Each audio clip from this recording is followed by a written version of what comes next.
Hi guys, my name is Naicha Christophe. Some of you guys might remember me from Team 61, hashtag Find Your Fire.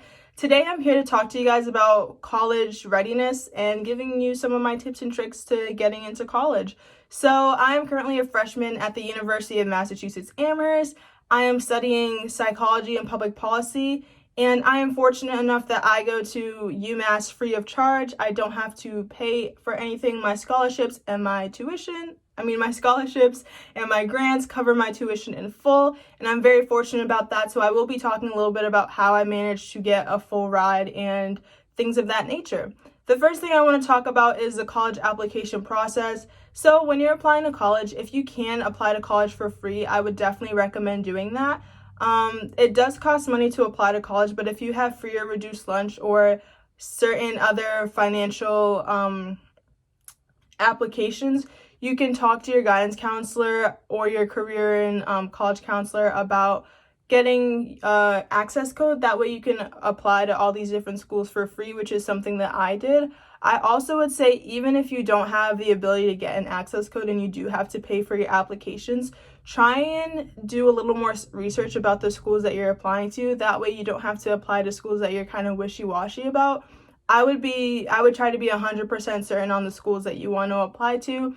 And one thing that my guidance counselor told me that I think is very important is try to apply to schools on a 3-tier level. So what that means is the first tier has to be schools that you know you're definitely going to get into. They're called safety schools. So if you're a 3.5 GPA student, if you play a varsity sport, if you do a bunch of extracurricular activities, and this school is kind of like a school that accepts kids that have a 2.3 GPA, and they accept kids who didn't do sports or extracurriculars in high school, for sure you have a pretty decent, probably 99% chance of getting into that school. So that's your safety school. The second tier is the schools that kind of adhere to your level. So for example, for me, my safety school was Bridgewater State. My level school or my medium school was UMass Amherst, because that's supposed to be a school that kind of aligns with you academically. So there's a chance you could get in and there's a chance that you can't get in. So that's what that is. And then the third tier school are the schools that are your dream schools, personally a dream school for you to get into. And for example, for me, that was PC.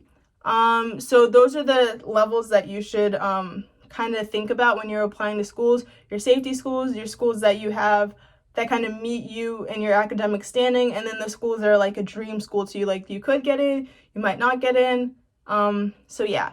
Another tip that I have also from my guidance counselor is, if you're a freshman or sophomore, I would start keeping track of the activities you do now, all the sports that you do, all the activities that show that you have leadership potential or leadership skills.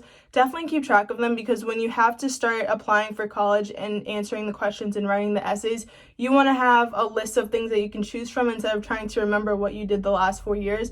I know that was a really big struggle for me when I was making my resume and trying to make my application look really nice. I couldn't remember some of the stuff that I had done my sophomore or freshman year, and I had to have teachers remind me, like, hey, don't you remember you did that? And I was like, oh yeah, you're right.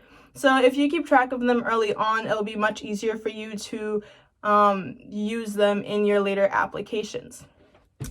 The third tip I have for you guys is keeping track of deadlines. That's probably the most important thing I could even say in this whole video, is keep track of deadlines. They should be your number one priority. When it comes to deadlines, I would try and send things in at least 3 days in advance, because there's mailing and there's, a lot of things that can go wrong. Not that they will go wrong, but you always want to account for the possibility that something may go wrong. So don't wait for the last minute. Don't wait for the day of the deadline to send things in. And I also do believe that a lot of scholarship organizations and things like that like to see that people are kind of on the ball about their applications. And I think the last thing that I want to touch base on, since I'm running out of time, is about going to college for as little amount of money as possible. I think a common misconception in high school is that you have to be involved with a million different activities, a million different sports all at once. And you can be involved with as many things as you want. In high school, I was probably involved in 3 sports, probably 10 clubs. but I was very deeply passionate about one club, and that was obviously DECA.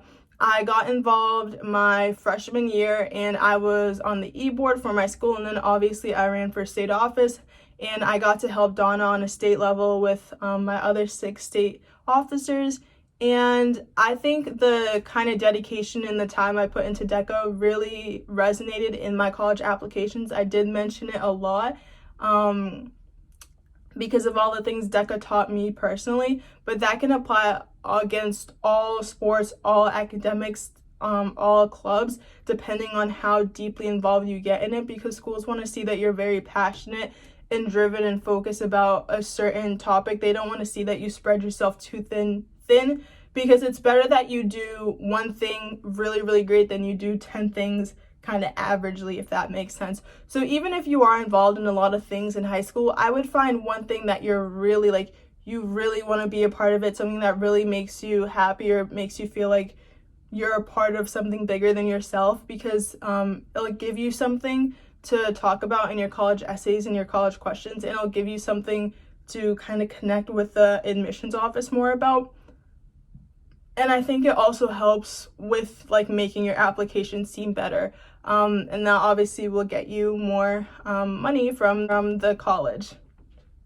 Another thing that helps you with getting more money is just going out and looking for it. Apply to as many scholarships as you can, even if you don't think you fit that application. Like if that scholarship is looking for a specific type of person or a specific type of demographic, maybe they aren't getting enough applicants from that demographic, so they're going to have to pull from a different demographic. So applying to as many things as you can is always the best route. I would also say that you should care about school, and that isn't necessarily you have to have straight A's, but if you just put in the effort, schools really want to see that you're on an incline, if that makes sense. So if you started off struggling in school as a student and you're getting D's and maybe F's or C's, but there's like, you're putting in consistent effort to make your grades better, even if your grades went from C's to D's to B's to C's, that improvement shows colleges that you're on an upward trend and that you are putting in effort and taking accountability for your grades, rather than if you were getting like A's and now you're getting like D's. That's a downward trend. So yeah, if you guys have any more questions, feel free to reach out to me on my social media or on my email. It's been great talking to you guys. I hope everything I said was helpful. I hope you guys can get a lot from what I said. And yeah, good luck with the college application process. Don't stress out too much. I'm a really big believer that everything that's meant to happen will happen, and everything happens for a reason. So no matter where you end up or what you end up doing, it's just the plan that the universe has in store for you. So yeah, have a great rest of your morning, evening, or night. And thank you for coming to DECA's virtual week.